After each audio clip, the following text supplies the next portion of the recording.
সম্মানিত উপস্থিতি, আজকে যে বিষয়টা নিয়ে আমরা আলোচনা শুনব সেই বিষয়টা হলো জুলুম এবং জুলুমের পরিণতি কি, এই সম্পর্কে আজকে আমরা আলোচনা শুনব ইনশাআল্লাহ।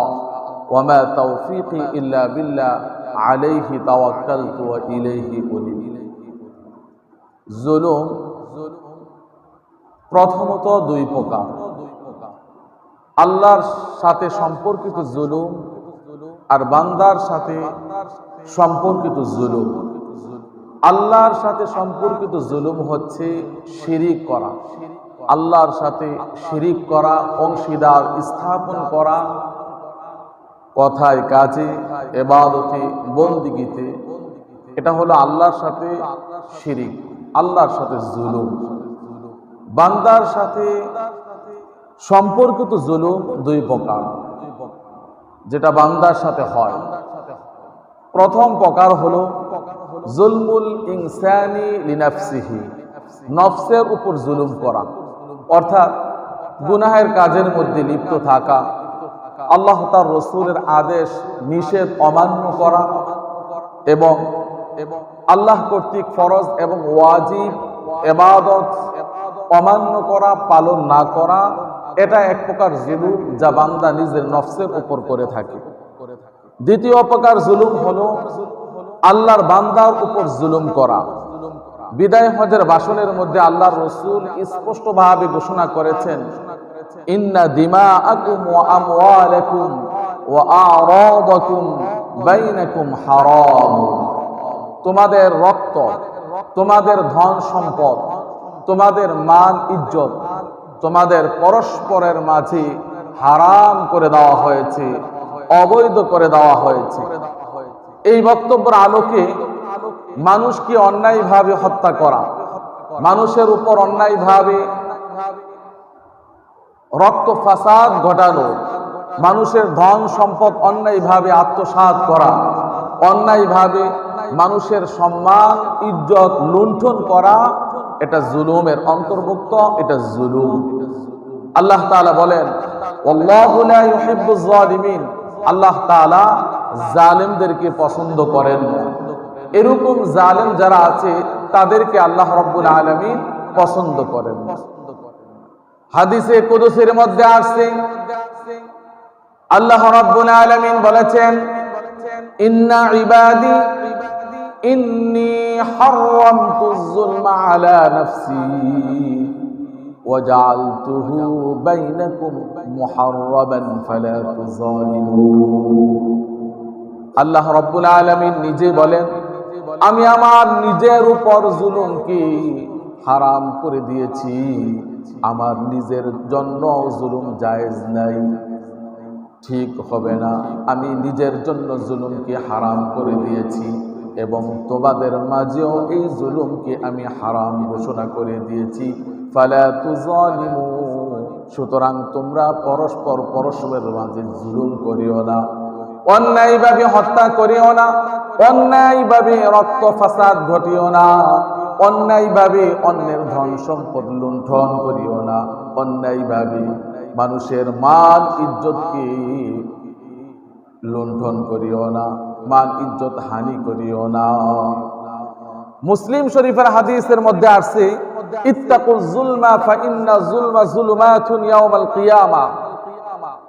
আল্লাহর রাসূল বলেছেন, হে আমার উম্মতেরা, তোমরা জুলুম থেকে দূরে থাকো, জুলুমকে তোমরা ভয় পাও, কেননা এই জুলুম কিয়ামতের দিন তোমাদের জন্য অন্ধকার হয়ে আসবে। অন্ধকারের মধ্যে যেরকম ভাবে মানুষ চলতে পারে না, ঠিক অনুরূপ ভাবে কিয়ামতের দিন যদি কারো জন্য পথ অন্ধকার হয়ে যায়, তার জন্য জান্নাতের পথ খুঁজে পাওয়া যাবে? কি বলেন, জান্নাতের পথ খুঁজে পাওয়া যাবে? ওই ব্যক্তির জন্য জান্নাতের পথ খুঁজে পাওয়া যাবে না। এই জুলুম, এটা কিয়ামতের দিন মানুষের জন্য অন্ধকার রূপ ধারণ করবে। সুনানে আবু দাউদের মধ্যে আসছে, মা মিন যামবিন আজদারু আন ইউআজ্জিলাল্লাহু লিসাহিবিহি আল উকুবাতা ফিদ দুনিয়া। আল্লাহ রাব্বুল আলামিনের হাবিব বলেছেন, দুইটি পাপের শাস্তি আল্লাহ রাব্বুল আলামিন দুনিয়াতেও দিবেন, আখিরাতেও দিবেন। আখিরাতে তো অবশ্যই তার শাস্তি আছে, কিন্তু দুনিয়াতে আল্লাহ তাআলা তাড়াতাড়ি দেওয়ার জন্য সেই ব্যবস্থা করে দেন। এক নাম্বার হলো জুলুম। মানুষের উপর যদি জুলুম করে, এই জুলুমের শাস্তি আল্লাহ রাব্বুল আলামিন দুনিয়ার মধ্যে দিয়ে থাকেন। দুই নম্বর হলো আত্মীয়তার সম্পর্ক ছিন্ন করার শাস্তি আল্লাহ তাআলা দুনিয়ার মধ্যে দিয়ে দেন।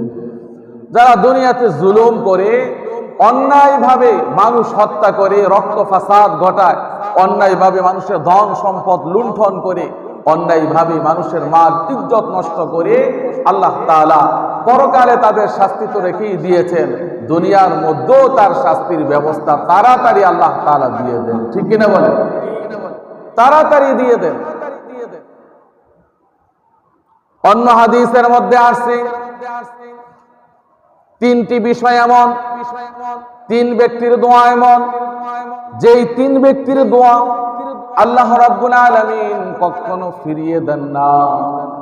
হয়তো একটু বিলম্ব হয়, কিন্তু কখনো ফিরিয়ে দেন না। এক নাম্বার হলো রোজাদার ব্যক্তি যখন ইফতারের সময় দোয়া করি, এই দোয়া আল্লাহ রাব্বুল আলামিনের কাছে কবুল হয়ে যায়, আল্লাহ তাআলা এই দোয়া ফিরিয়ে দেন না। দুই নাম্বার হলো আল ইমামুল আদিল, ন্যায়পরায়ণ বিচারক যদি আল্লাহর কাছে দোয়া করে, আশ্রয় চায়, প্রার্থনা করে, আল্লাহ রাব্বুল আলামিন এই দোয়াও ফিরিয়ে দেন না, এই দোয়াও আল্লাহ তাআলা কার্যকর করেন। তিন নাম্বার হলো মাজলুম ব্যক্তি যদি আল্লাহর কাছে দোয়া করে, এই দোয়াও আল্লাহ রাব্বুল আলামিন ফিরিয়ে দেন না। মাজলুমের দোয়াটা আল্লাহ রাব্বুল আলামিন মেঘমালার উপর উঠিয়ে নেন, আর তার জন্য আসমানের দরজাগুলি খুলে দেন। আর আল্লাহ তাআলা বলেন, আমার ইজ্জতের কসম করে বলছি, তুমি শোনো, অবশ্যই আমি তোমাকে সাহায্য করব, যদিও তা বিলম্ব হয়। মাজলুম দোয়া করে, এই দোয়া কখনো বৃথা যায় না।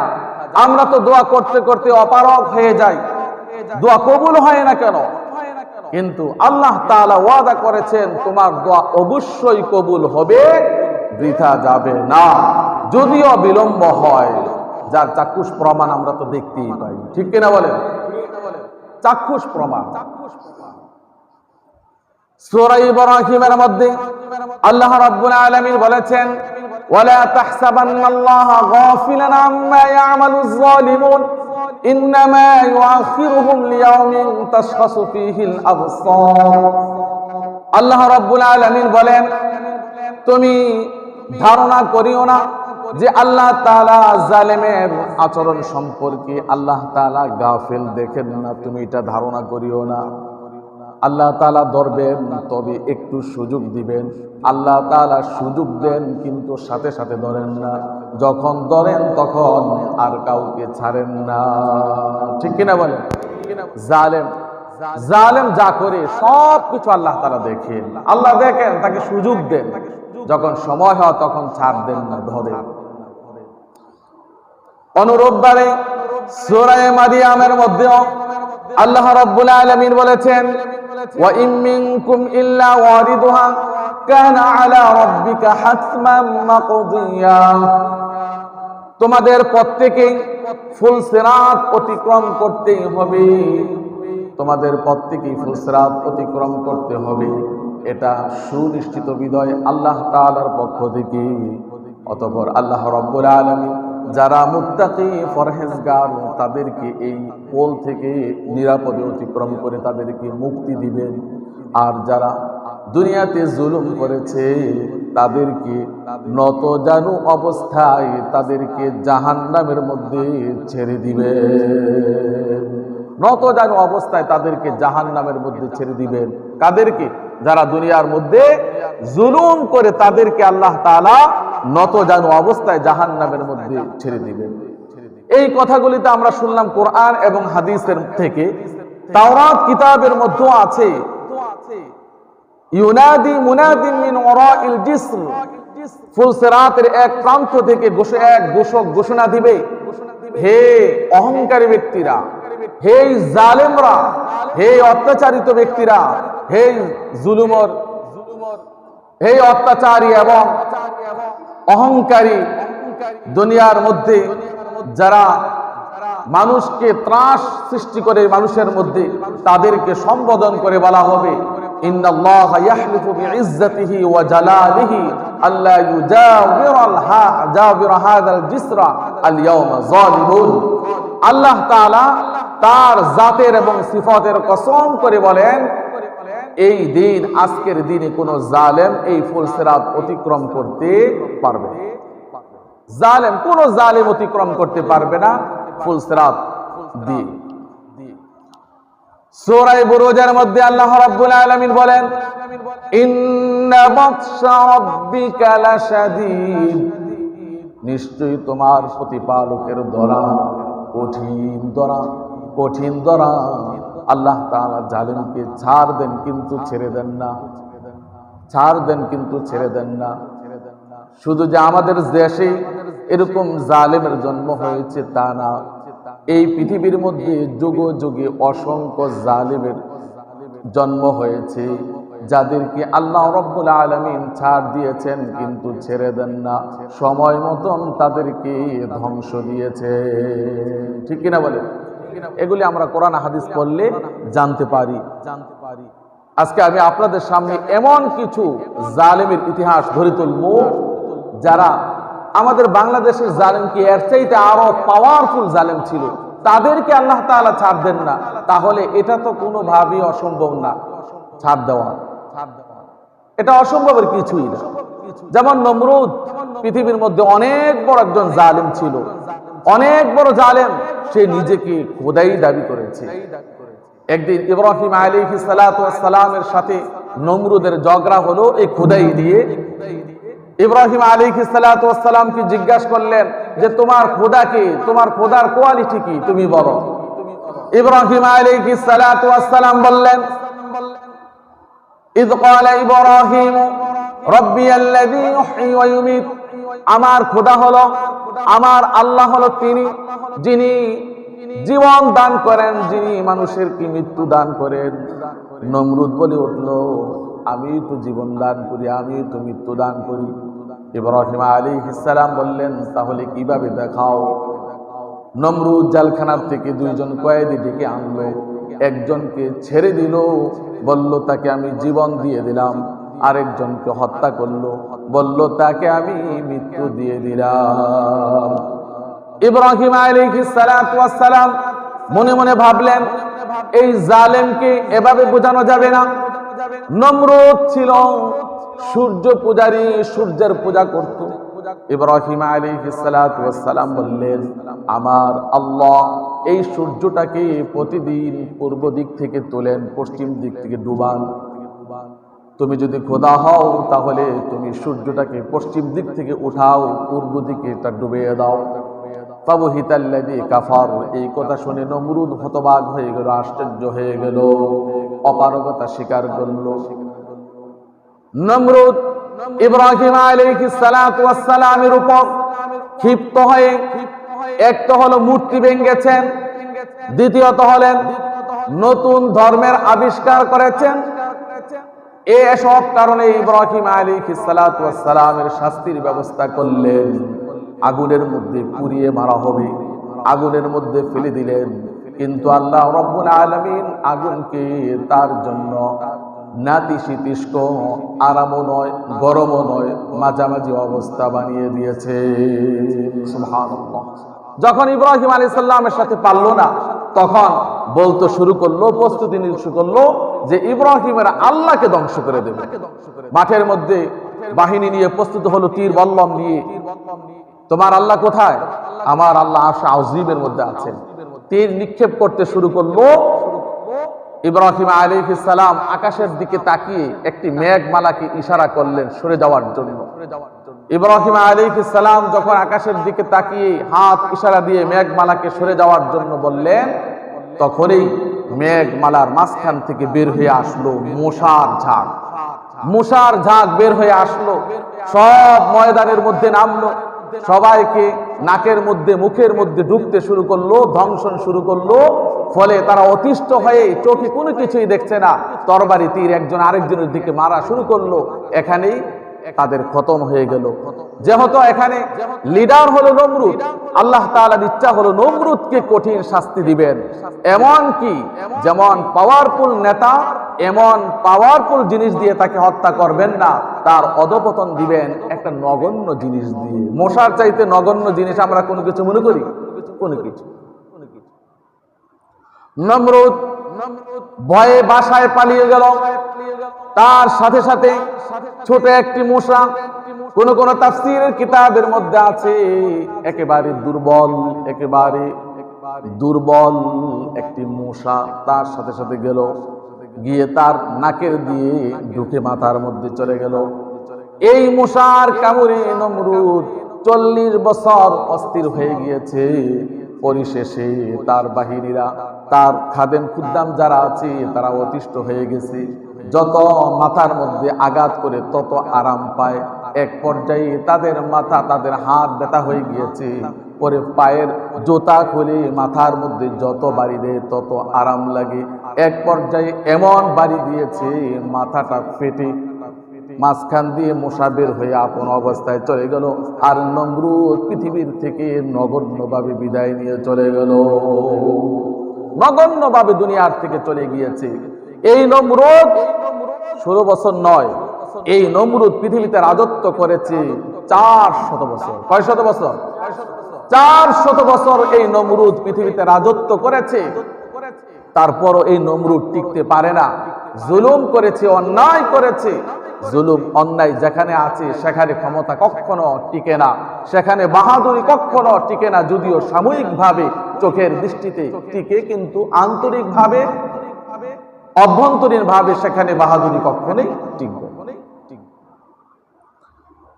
ফেরাউন তার ক্ষমতা, তার রাষ্ট্র ক্ষমতা টিকিয়ে রাখার জন্য মানুষের উপর জুলুম করেছে, নির্যাতন করেছে, নির্যাতনের স্টিম রুলার তাদের উপর চালিয়েছে।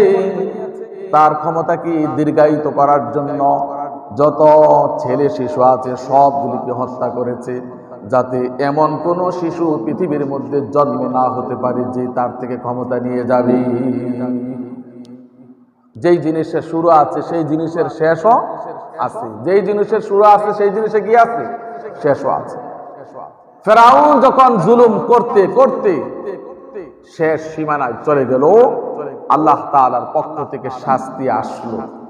তাও শাস্তিটা বেশি বড় না, পানির মধ্যে চুবিয়ে চুবিয়ে মেরেছে। শুধু তাকে নয়, তার বাহিনী সুদ্ধা পানির মধ্যে চুবিয়ে চুবিয়ে হত্যা করেছেন, দুনিয়ার থেকে চিরবিদায় দিয়েছেন। আর আল্লাহ তাআলা বলে দিয়েছেন, আলিয়াউমা নুনাজ্জিকা বিবাদানিকা লিতাকুনা লিমান খালফাকা আয়া। তুমি মরেছ, তুমি যেই পরিমাণ জুলুম করেছ, এই জুলুমের শাস্তি আমি কিয়ামত পর্যন্ত ধরে রাখতে চাই। তার নিদর্শন তুমি মরে যাও, তুমি পচে যাবে না, তুমি মরে যাবে, কিন্তু তোমার দেহটাকে আমি হেফাজত করব কিয়ামত পর্যন্ত পরবর্তী মানুষের জন্য। ওয়া ইন্না কাসীরাম মিনান নাসি আন আয়াতিনা লাগাফিলুন। আল্লাহ তাআলা বলেন, কিন্তু মানুষ এর থেকে শিক্ষা নেয় না, গাফিল হয়ে যায়। ক্ষমতা পেলে ক্ষমতা টিকিয়ে রাখার জন্য যা কিছু দরকার সব কিছু বানায়, যা কিছু বানায় সব কিছু করে, কিন্তু এই ক্ষমতা যে কারো চিরস্থায়ী নয় এই কথাটা কেউ বুঝতে চায় না। মানুষ গাফিল হয়ে যায়, অমনোযোগী হয়ে যায়। পৃথিবীতে আরেকজন অহংকারী অত্যাচারী লোক ছিল, তার নাম হলো কারুন। তার নাম কি? কারুন। তার নাম হলো কারুন। তার সম্পর্কে আল্লাহ রাব্বুল আলামিন কুরআনুল কারীমের মধ্যে বলেছেন, ইন্না কারুনা কানা মিন কওমি মূসা ফাবাগা আলাইহিম। কারুন হলো মূসা আলাইহিস সালামের সম্প্রদায়ের, মূসা আলাইহিস সালামের বংশ। সে অহংকার করেছে এবং আল্লাহ রাব্বুল আলামিন তাকে ধন সম্পদ দিয়েছেন, এবং ধন সম্পদ দিয়েছেন যার চাবিগুলি বহন করতে শক্তিশালী একজন লোক লাগলো। তারপরও তার চাবিগুলি বহন করতে পারত না। এই সম্পদ পেয়ে সে মানুষের উপর জুলুম করেছে। এই সম্পদ পেয়ে অহংকার করেছে। তার সম্প্রদায়, তার সাথী সঙ্গী যারা আছে সবাই বলেছে, ইয ক্বালা লাহু কওমুহু লা তাফরাহ, হে কারুন তুমি অহংকার করিও না, অহংকার করিও না। ইন্নাল্লাহা লা ইউহিব্বুল ফারিহিন, নিশ্চয় আল্লাহ রাব্বুল আলামিন অহংকারকারীকে, অতি উৎসাহী ব্যক্তিদেরকে ভালোবাসেন না। অতি উৎসাহী ব্যক্তিকে ভালোবাসেন না। ক্ষমতা, ধন সম্পদ এগুলো সব হচ্ছে আল্লাহ রাব্বুল আলামিনের পক্ষ থেকে আসে। ক্ষমতা পেয়ে অহংকার করা যাবে না, ধন সম্পদ পেয়ে অহংকার করা যাবে না। যদি অহংকার লেশ পাওয়া যায়, আল্লাহ রাব্বুল আলামিন তা ছিনিয়ে নেবেন, এমন ভাবে ছিনিয়ে নেবেন যার দশা হবে কারুনের মতো।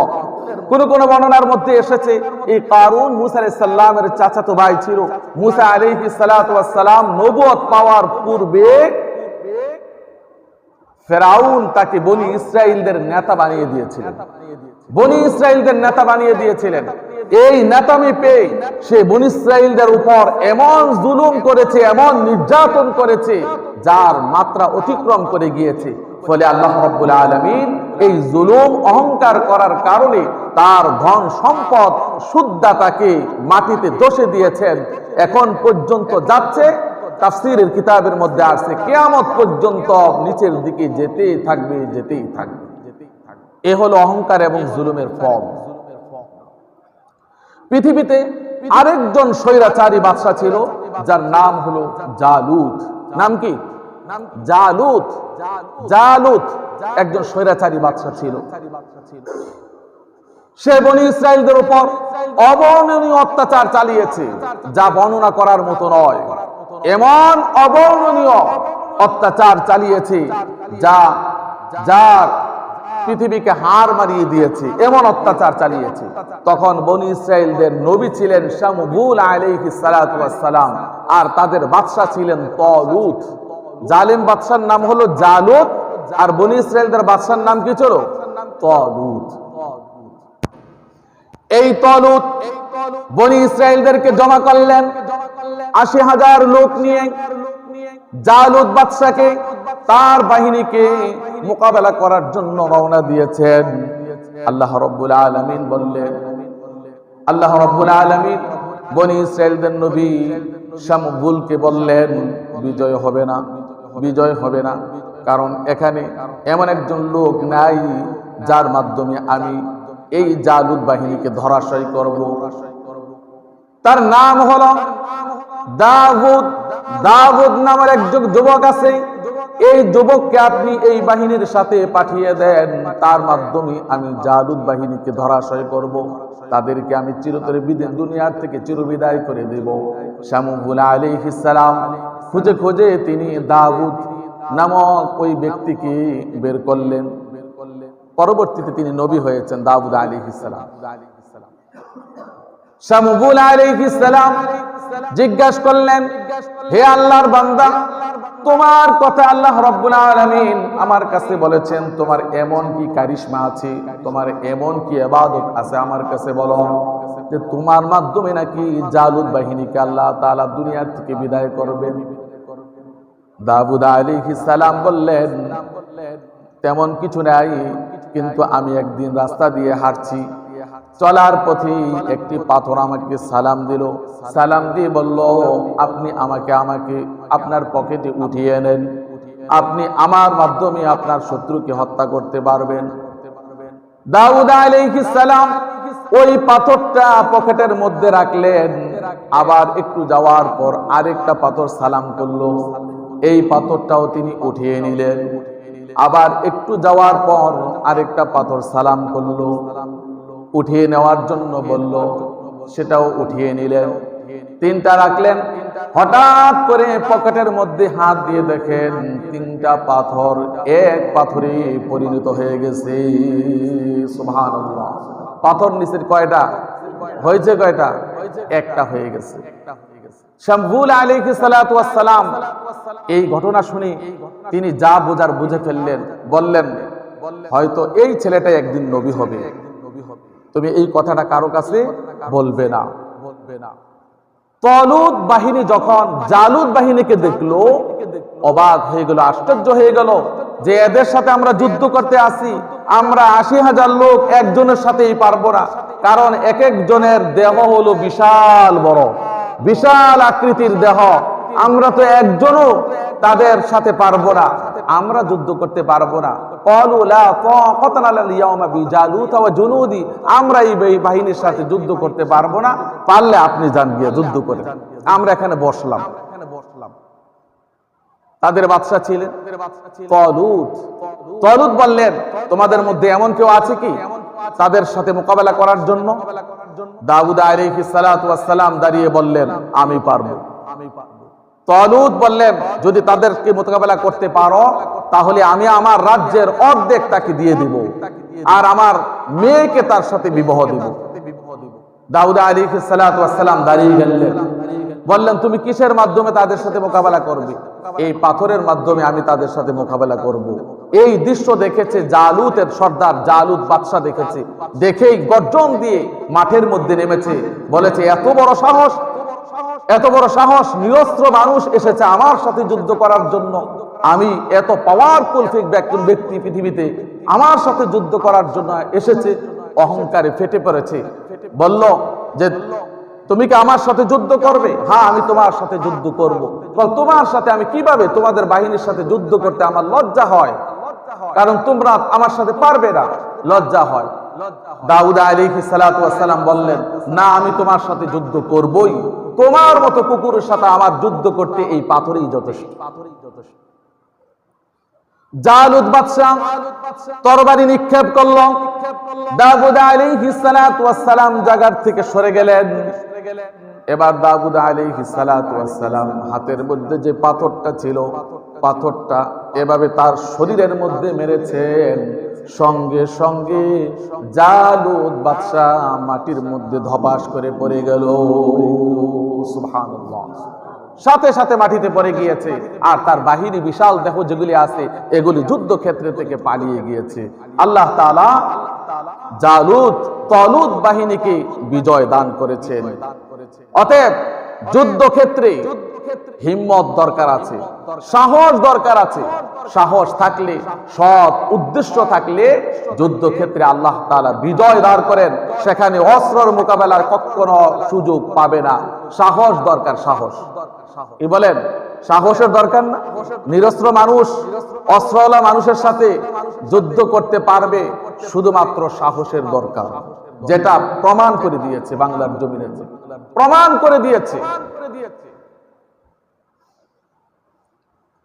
ইয়ামেনের বাদশা আব্রাহা আস্ফালন এবং স্বৈরাচারী করতে করতে মাত্রা অতিক্রম করে গেছে। আল্লাহ তাআলা সুযোগ দিচ্ছেন, মাত্রা অতিক্রম করে গিয়েছে আব্রাহা। এক পর্যায়ে সে বলল যে আমার রাজ্য থেকে মানুষ হজ করার জন্য কাবা যায়, কাবাকে ভেঙে দেব, কাবা ভেঙে দেব, দেখবো কে আমাকে আমার গতি স্তব্ধ করে, দেখে দেব। এই জন্য সে বাহিনী নিয়ে চললো, মানুষের বাহিনী আর হাতির বাহিনী নিয়ে চললো, কাবাকে ধ্বংস করে দিবে। কিন্তু আল্লাহ তাআলা তাকে সারা পথ সুযোগ দিয়েছেন সংশোধন করার, সংশোধিত হওয়ার জন্য। বাধা জায়গায় জায়গায় বাধা দেওয়া হয়েছে, সংশোধন হয় না। যখন কাবার সামনে গিয়ে কাবা ঘর ভাঙ্গার জন্য প্রস্তুত হয়েছে, তখনই আল্লাহ তাআলা আযাব প্রেরণ করেছেন। তাও বড় কোনো আযাব নয়, ছোট ছোট পাখি, ছোট ছোট পাখি। আল্লাহ রাব্বুল আলামিন সূরাতুল ফিলের মধ্যে বলেন, আলাম তারা কাইফা ফাআলা রাব্বুকা বিআসহাবিল ফিল আলাম ইয়াজআল কাইদাহুম ফি তাদলিল। তুমি কি দেখোনি তোমার প্রতিপালক হাতিওয়ালাদের সাথে কি আচরণ করেছিল? তিনি কি তাদের ষড়যন্ত্রকে, কৌশলকে ব্যর্থ করে দেন না? সব ষড়যন্ত্রে ব্যর্থ করে দিয়েছেন। তিনি তাদের উপরে ঝাঁকে ঝাঁকে পাখি প্রেরণ করেছেন। এই পাখিগুলি তাদের উপর পাথর নিক্ষেপ করে তাদেরকে দুনিয়ার থেকে চিরবিদায় করে দিয়েছে। সুবহানাল্লাহ। এই পাখিগুলি তাদের উপর পাথর নিক্ষেপ করে দুনিয়ার থেকে চিরবিদায় করে দিয়েছে। আজ যেই সমস্ত ছাত্ররা আন্দোলন করেছে, আমি তো মনে করি এগুলি আসলে মানুষ নয়, আল্লাহ তাআলা জালেমের বিরুদ্ধে তাদেরকে আবাবিল পাখি বানিয়ে পৃথিবীতে পাঠিয়েছে। ঠিক কিনা বলেন? আবাবিল পাখি বানিয়ে পাঠিয়েছে। আজ থেকে বহু বছর পূর্বে নাজরানি এক বাদশা ছিল, মূর্তি পূজক। তারই দরবারে এক বালক থাকতো, তার নাম হলো আব্দুল্লাহ ইবনে তামির। সে গোপনে গোপনে ইসলাম গ্রহণ করলো। সে গোপনে গোপনে ঈমান আনলো। ঈমান আনার কারণে আল্লাহ রাব্বুল আলামিন তাকে অলৌকিক ক্ষমতা দিয়েছেন। তার এই অলৌকিক ক্ষমতা দেখে মানুষ তার পক্ষে আসতে শুরু করলো, তার প্রতি ঈমান, তার প্রভুর প্রতি ঈমান আনতে শুরু করলো। বাদশা যখন শুনলো তখন বাধ্য করলো তাকে ঈমান ছাড়ার জন্য, কিন্তু সে ঈমান ছাড়েনি। তাকে মারার জন্য অনেক চেষ্টা করেছে, কিন্তু কোনোভাবে আব্দুল্লাহ ইবনে তামিরকে মারতে পারেনি। এক পর্যায়ে সে নিজেই বলে দিল, আমাকে কখনো মারতে পারবেন না, কারণ আমার বুকের মধ্যে ঈমান আছে, আল্লাহর ভয় আছে। যতক্ষণ পর্যন্ত আল্লাহ আমার সাথে আছে ততক্ষণ পর্যন্ত আপনি আমাকে হত্যা করতে পারবেন না। যদি আমাকে হত্যা করতে চান তাহলে দুইটি কাজ করতে হবে। একটি হলো আপনার সারা রাজ্যের মানুষগুলি একটি ময়দানের মধ্যে উপস্থিত করতে হবে। তার সাথে সাথে আমি আপনাকে একটি মন্ত্র শিখিয়ে দেব। সেই মন্ত্রটা হলো বিসমিল্লাহি রব্বি হাদাল গোলাম। এই গোলামের প্রভুর নামে নিক্ষেপ করছি। এই বলে আপনি তীর নিক্ষেপ করলে আমি দুনিয়ার থেকে যাব, না হয় আমাকে আপনি মারতে পারবেন না। বাদশাহ তাই করলো। সারা রাজ্যের মানুষগুলি একটি ময়দানের মধ্যে উপস্থিত করলো, আর আব্দুল্লাহ ইবনে তামিরের যেই মন্ত্র, সেই মন্ত্র পরে যখন নিক্ষেপ করলো, আব্দুল্লাহ ইবনে তামির দুনিয়ার থেকে চলে গেলেন। আর সঙ্গে সঙ্গে এই মানুষ যারা উপস্থিত হয়েছে সবাই বলে উঠলো, আমান্না বিরব্বি হাযাল গোলাম। আমরাও এই গোলামের, এই যুবকের প্রতিপালকের উপর ঈমান আনলাম। সুবহানাল্লাহ। বাধা দিয়েছে কয়জন? একজন বাধা দিয়েছে, আর এখন সারা রাজ্যের মানুষ ঈমান এনেছে। একজনকে ঠেকাতে পারে না। একজনকে ঠেকাতে গিয়ে সারা রাজ্যের মানুষ এখন আল্লাহর প্রতি ঈমান এনেছে। একজনকে মারতে গিয়ে সারা বাংলাদেশের মধ্যে আন্দোলন ছড়িয়ে পড়েছে। এগুলি আমাদের জন্য শিক্ষা। কারণ হক কখনো স্তব্ধ হয় না, ঢাকা পড়ে স্তব্ধ হয় না, এটা নির্মূল হয় না। কারণ হকের বাতি এসেছে পৃথিবীতে কার পক্ষ থেকে? আল্লাহর পক্ষ থেকে। যদি এটাকে নিভাতে চায় তাহলে ওই জায়গায় আগে নিভাতে হবে, না হয় এটা এখান থেকে নিভানো যাবে না। ওই বাদশা যখন এই অবস্থা দেখল তখন রাগান্বিত হয়ে বলল, তোমাদের শাস্তি কি জানো? তোমাদের শাস্তি হলো তোমাদের প্রত্যেককে আগুনের মধ্যে পুড়িয়ে মারা হবে। বাহিনীকে বলা হলো জায়গায় জায়গায় গর্ত করো আর আগুন জ্বালাও, ধরে ধরে এই গর্তের মধ্যে পালাও, এই গর্তের মধ্যে ফালাইয়া সব মেরে ফেলো, আমার এগুলি দরকার নাই। এই জনগণ আমার দরকার নাই, সব ওগুলিকে মেরে ফেলো, আমার ক্ষমতা দরকার। এভাবে মারতে মারতে ইতিহাসের মধ্যে বলে 20,000 মানুষ এই আগুনের গর্তের মধ্যে ফেলে ফেলে মৃত্যু দিয়েছে। কিন্তু এভাবে মারতে মারতে শেষ পর্যায়ে এই আগুন থেকে বাদশাও রেহাই পায় না। এই আগুন এসে বাদশাকে এমন ভাবে গ্রাস করেছে, বাদশাও দুনিয়ার থেকে তাদের সাথে সাথে বিদায় নিয়ে চলে গেছে। ইন্না বাতশা রাব্বিকা লাশাদীদ, তোমার প্রভুর দরা কঠিন। আল্লাহ তাআলা ছাড় দেন কিন্তু ছেড়ে দেন না। বাদশা দাকিয়ানুস একজন স্বৈরাচারী জালেম মূর্তি পূজক বাদশা ছিল। তার রাজ্যের মধ্যে যদি তার ধর্মের বিপক্ষে কেউ থাকতো, যদি তার রাজ্যের মধ্যে তার মতাদর্শের কেউ থাকতো, তার উপর জুলুম অত্যাচার চালাতো, তাকে জুলুম শিকার হতে হতো। একবার তারই রাজ্যে 7 জন যুবক ইসলাম গ্রহণ করেছে, আল্লাহর প্রতি ঈমান এনেছে। এই জন্য সে রাগে খুবই ডেকে এনে বলল যে তোমাদের 2টা পথ তোমাদের জন্য খোলা আছে। একটি পথ হলো হয়তো তোমরা এই ধর্ম ছাড়বে, না হয় তোমাদেরকে ফাঁসির কাস্টে ঝুলতে হবে। কোনটা করবে বলো? যুবকরা বসে বসে চিন্তা করলো কি করা যায়। এই রাজ্যে থাকলে আমাদেরকে হয়তো মৃত্যুবরণ করতে হবে, না হয় আমাদের ঈমান ছাড়তে হবে। কি করতে হবে, কি করব? তারা রাত্রিবেলা এই রাজ্য থেকে পালিয়ে অন্যত্র চলে গেলেন। যাওয়ার সময় এক গুহার মধ্যে আশ্রয় নিয়েছেন। আল্লাহ তাআলা তাদেরকে এখানে নিরাপত্তা দিয়েছেন। আল্লাহ তাআলা তাদেরকে এখানে ঘুম পাড়িয়ে দিয়েছেন। এক ঘুমে এই 7 জন যুবক 309 বছর অতিক্রম করে দিয়েছে। সুবহানাল্লাহ। এই যুবকগুলির ইতিহাস কোরআনের মধ্যে আছে, হাদিসের মধ্যে আসে। কোরআন হাদিস যতদিন পর্যন্ত থাকবে ততদিন পর্যন্ত মানুষের মুখ দিয়ে তাদের প্রশংসা আসবে, আর বাদশাহ দাকিয়ানুসের কথা যতদিন মানুষের স্মরণ হবে ততদিন পর্যন্ত মানুষের অন্তর দিয়ে ঘৃণা আসবে, সম্মান আসবে না। জুলুমের পক্ষে যারা থাকে তারা নিন্দনীয়, আর জুলুম যারা প্রতিরোধ করে তারা প্রশংসনীয়। যুগ যুগ ধরে তাদের এই ইতিহাস রচিত হবেই। নূহ আলাইহিস সালাতু ওয়াস সালাম 950 বছর দাওয়াত দিয়েছেন, মানুষকে বুঝিয়েছেন হকের পথে আসো, ভালো পথে আসো, ভালো হয়ে যাও।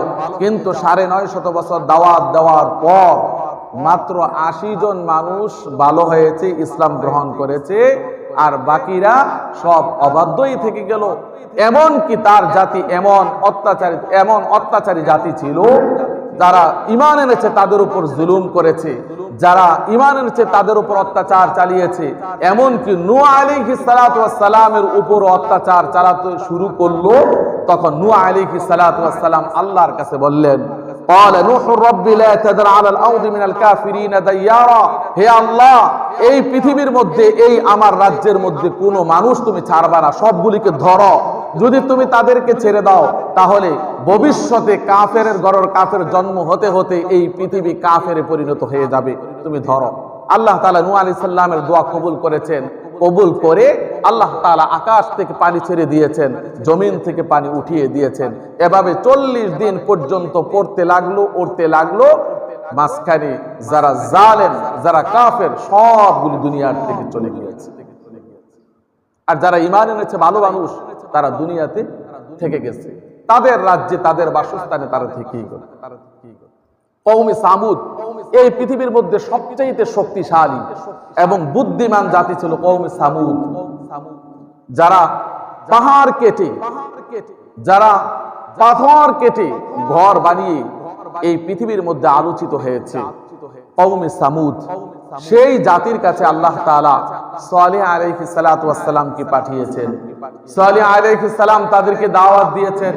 মুসলিমে কয়েকজন মানুষ ইসলাম গ্রহণ করে ঈমান এনেছে, আর বাকিরা অবাধ্যই থেকে গেল। একদিন তারা এমন এক দাবি করে বসলো, হে সালেহ, তুমি যদি এই পাহাড় থেকে গর্ভবতী একটা উট বের করে দিতে পারো তাহলে আমরা তোমার প্রতি ঈমান আনবো, না হয় তোমাকেও আমরা ছাড়বো না, তোমাকেও আমরা ধরবো। সালেহ আলাইহিস সালাম আল্লাহ রাব্বুল আলামিনের কাছে বললেন, আল্লাহ রাব্বুল আলামিন বলে দিলেন, তুমি তাদেরকে বলো ওই পাহাড়ের দিকে তাকিয়ে থাকতে। আল্লাহ রাব্বুল আলামিন পাহাড়ের মাঝখান দিয়ে একটি গর্ভবতী উট বের করে তাদের সামনে উপস্থিত করে দিলেন। আর তারা তাকিয়ে রইল, তারা তাকিয়ে অবাক হয়ে গেল, আশ্চর্য হয়ে গেল, কিন্তু ঈমান আনলো না। ঈমান আনেনি, বলল এটা তো জাদু, এটা তোমার জাদু। পৃথিবীতে যখন উটনি আসলো তখন তারা এই উটনির সাথে বেয়াদবি শুরু করলো, ষড়যন্ত্র শুরু করলো, এটাকে মেরে ফেলতে হবে, এটাকে মেরে ফেলতে হবে। সারা রাজ্যের মানুষগুলি চুপ হয়ে রইল, কোনো কিছুই বলল না, আপন অবস্থায় চুপ। জালেমের জুলুম দেখে চুপ হয়ে রইল, কিন্তু কোনো কিছুই বলল না। তার রাজ্যের মধ্যে 9 জন লোক দাঁড়িয়ে গেল যে আমরা এটাকে হত্যা করব। এই 9 জনের মধ্যে একজন বলে উঠলো, আরে এটাকে হত্যা করতে 9 জন লাগে, আমিও তো একা এটাকে হত্যা করতে পারবো, তোমরা বসো, আমি হত্যা করে আসি। তখন ওই ব্যক্তি গিয়ে সেটাকে হত্যা করলো। হত্যা করার কারণে জুলুম, আল্লাহ তাআলার পক্ষ থেকে শাস্তি নেমে আসলো। আল্লাহ তাআলা ওই ব্যক্তিকে ধরলেন, ওই 9 জনকে ধরলেন, তার সাথে সাথে যারা চুপ ছিল তাদেরকেও আল্লাহ তাআলা পৃথিবীর থেকে ধ্বংস করে দিয়েছেন। এই জন্য জুলুমের প্রতিবাদ করতে হবে, এটা ইমানের দায়িত্ব। যেখানে জুলুম হবে সেখানে প্রতিরোধ গড়ে তুলতে হবে। না হয় চুপ করে বসে থাকলে আযাব যখন আসবে তখন কিন্তু আপনিই রেহাই পাবেন না, আপনিই রেহাই পাবেন না। যখন বাজারের মধ্যে সব কিছুর দাম ঊর্ধ্বগতি হয়ে যাবে তখন কিন্তু আপনি যে চুপ ছিলেন আপনি কি রেহাই পাবেন? আর যারা রাস্তায় তার প্রতিরোধ করেছে তারাও রেহাই পাবে না, আপনিও রেহাই পাবেন না। আপনি চুপ ছিলেন, আপনিও রেহাই পাবেন না, আপনাকেও এই টাকা দিয়ে কিনতে হবে। আল্লাহ রসুল মক্কার জমিনে যখন ছিলেন তখন কাফের মুশরিকরা এমন কোন অত্যাচার নেই যা তার উপরে এবং সাহাবাই কেরামের উপরে চালায়নি। এমন কোন অত্যাচার নেই, সব ধরনের অত্যাচার তারা চালিয়েছে। পরিশেষে সাহাবাই কেরাম আল্লাহর রসুল সাহাবাই কেরামকে নিয়ে হিজরত করে মদিনায় চলে গেলেন। মদিনায়ও ষড়যন্ত্র শুরু করলো, সেখানেও থাকতে পারবে না। কিন্তু আল্লাহ রাব্বুল আলামিন 10 বছর পর মক্কার দায়িত্ব, মক্কার ক্ষমতা আল্লাহর রসুলের হাতে উঠিয়ে দিলেন। সুবহানাল্লাহ। আল্লাহর রসুল যখন মক্কার জমিনের মধ্যে প্রবেশ করলেন, যারা 10 বছর আগে আল্লাহর রসুলকে কষ্ট দিয়েছে, সাহাবাই কেরামকে কষ্ট দিয়েছে, তারা এখনো জীবিত আছে জমিনের মধ্যে। তারা তো ঘাবড়িয়ে গেল, হিম্মত হারা হয়ে গেল। এখন কোথায় যাব, এখন কোথায় যাব? আমাদের তার গতি নাই, আমরা কোথায় যাব? যে অত্যাচার আমরা করেছি আমাদের তো রেহাই নাই, আমাদের তো রেহাই নাই। তারা কি আন্দোলন করেছে না চুপ ছিল? বলেন, আন্দোলন করছে না চুপ ছিল? মুহাম্মদ সাল্লাল্লাহু আলাইহি সাল্লামের বিরুদ্ধে তারা কি আন্দোলন করছে? তারা চুপ ছিল, নত জানু হয়েছে। আল্লাহর রাসূল বলেছেন, লা তাসরিবা আলাইকুমুল ইয়াউম, তোমরা ভয় পেও না, যাও তোমাদেরকে ক্ষমা করে দিলাম। যদি আন্দোলন করতো সাহাবায়ে কেরাম যা কিছু নিয়ে এসেছেন একটাও বাঁচতে পারতো না, একটাও কি বাঁচতে পারতো না।